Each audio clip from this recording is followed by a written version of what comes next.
Además de todo eso, el pasaje que más les gusta a ciertos pastores citar es Malaquía capítulo 3. Es un pasaje de las Escrituras en el que Dios pregunta: ¿robará el hombre a Dios? Pues vosotros me habéis robado. Y dijisteis: ¿en qué te hemos robado? Y Dios responde: en vuestros diezmos y ofrendas. Maldito sois con maldición, porque vosotros, la nación toda, me habéis robado. Como se puede ver, está hablando de la nación. ¿De qué nación? De la nación de Israel. No habla de la iglesia, no habla de los discípulos de Cristo. Traed todos los diezmos al alfolí y haya alimento en mi casa. Es curioso que cuando estudiamos estos pasajes con detenimiento, nos damos cuenta de que el diezmo no consistía en dinero, sino en alimento. Concretamente, como enseña el libro de Deuteronomio y también el libro de Levítico, se trataba de dar el 10% de los frutos de la tierra y de los frutos del ganado. De manera que una persona que no tuviera tierras o que no tuviera ganado no tenía que diezmar. Solo debían diezmar aquellos que tuvieran tierras y ganado. Por ejemplo, antes de ir a Jerusalén a celebrar la fiesta, pues una vez al año los judíos contaban su ganado. 1, 2, 3, 4, 5, 6, 7, 8, 9, el 10º le correspondía al Señor. Y eran apartados para ser entregados para Dios. Ahora bien,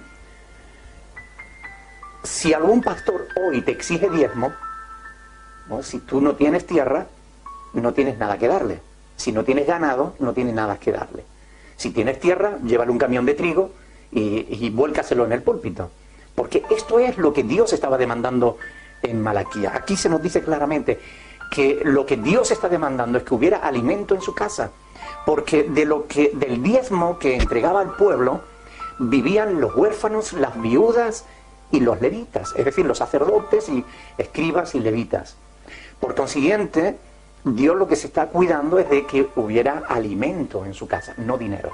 Es más, Levítico 27 del 13 y también el versículo 30 dicen que si alguno de los judíos quería redimir uno de los animales que le pertenecían al Señor, uno de esos décimos, él tenía que dar el valor del animal más un 20%, más una quinta parte. Por consiguiente, no era dinero lo que Dios estaba demandando. Lo que estaba demandando era alimentos para los levitas y para los huérfanos y las viudas. Aparte de eso, vemos en la Biblia, con respecto a la ley, que había dos tipos de diezmo bien diferenciados.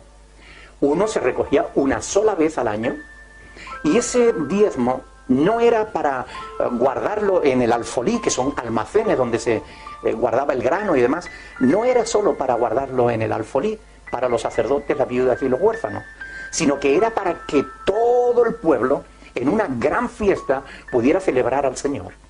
Por tanto, el diezmo de cada año se comía en una fiesta todo el pueblo juntos. Cada 3 años, el diezmo del tercer año era el diezmo que servía para los huérfanos, las viudas y los sacerdotes. O sea que no todos los diezmos eran para los sacerdotes. Además, cosa curiosa, una vez cada 7 años no se recogían diezmos, porque recuerden que tampoco se cultivaba la tierra. Una vez cada 7 años no se cobraban diezmos. Yo quiero preguntarte, ¿alguna vez tu pastor que te exige el diezmo te dijo: mira, este es tu 7º año en la iglesia, no te corresponde dar diezmo? Lo dudo. Ahora bien, una de las cuestiones más fundamentales es que en Deuteronomio 18:21 se dice claramente que solo los levitas podían cobrar diezmos. Solo los levitas. Tanto es así que hoy en día los judíos no cobran diezmos. Porque a partir de la Segunda Guerra Mundial los archivos se perdieron y no hay una conciencia clara de quiénes son los levitas. Por tanto, hoy en día las sinagogas lo que hacen es cobrar un impuesto por el asiento en la sinagoga, es decir, cobran un porcentaje por asiento. Pero no pueden exigir diezmos, porque ellos no saben quiénes son los levitas.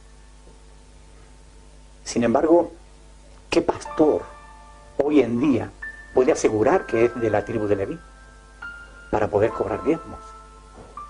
¿Saben? Ni Jesús cobró diezmos.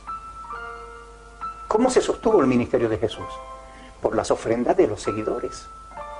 Algunas mujeres pudientes y algunos de los seguidores más directos de Jesús le apoyaban en su ministerio. Pero Jesús no cobró diezmos porque no era de la tribu de Leví, era de la tribu de Judá. El apóstol Pablo no cobró diezmos, él era de la tribu de Benjamín. Sin embargo, el apóstol Pablo es quien desarrolla toda la teología del cristianismo y no encontrarás, y esto es muy importante, ni un solo pasaje. Mire que la Biblia es un libro bastante consistente, bastante grande. Pues en todo este libro no vas a encontrar ni un solo pasaje, escucha bien esto, ni un solo versículo en el que se relacione el diezmo con la iglesia. ¿No te parece importante este asunto? Ni un solo pasaje en el que se relacione el diezmo con la iglesia. El diezmo siempre se relaciona con el pueblo de Israel. Y esto es así porque la palabra de Dios es clara, es sencilla. Ahora, ¿por qué entonces algunos exigen diezmo? ¿Por qué algunos cobran diezmo? Bueno, la cuestión es bien sencilla porque solamente hay dos respuestas. O son ignorantes de las Sagradas Escrituras, que desconocen en profundidad estos temas, se limitan a tomar una herencia religiosa y a transmitirla sin ocuparse de ver si realmente es o no es correcto lo que enseñan, o simplemente porque son falsos pastores que engañan y manipulan a la gente para sacarle su dinero. No hay otra respuesta. O son ignorantes que no conocen estas cosas, o aún conociendo estas cosas, lo hacen porque realmente son falsos pastores. Son gentes que tienen poca fe. A mí en cierta ocasión me preguntó un pastor, pero es que si no cobramos diezmo, ¿cómo vamos a sostener la iglesia? La respuesta es bien sencilla. ¿Cómo se sostuvo la iglesia del primer siglo? La iglesia del primer siglo se sostuvo, como el apóstol Pablo enseña en 1 Corintios capítulo 16.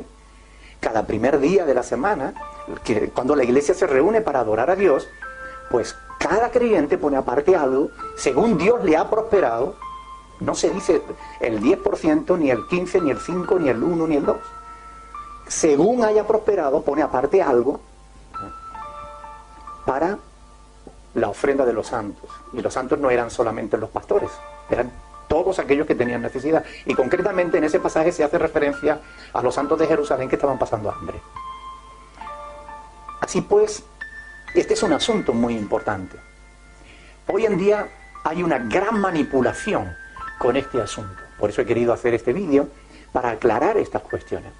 Hoy en día en muchas iglesias se habla de sembrar en el reino, de pactar con Dios.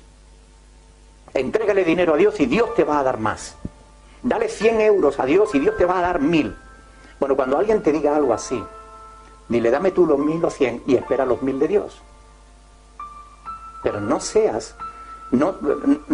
te dejes manipular de esa manera. Pacta con Dios, pacta por un milagro. Mire, los milagros de Dios no se venden, ni se compran ni se venden. Si tú quieres la bendición de Dios, no tienes que diezmar. Lo que tienes que hacer es entregar tu vida entera a Dios.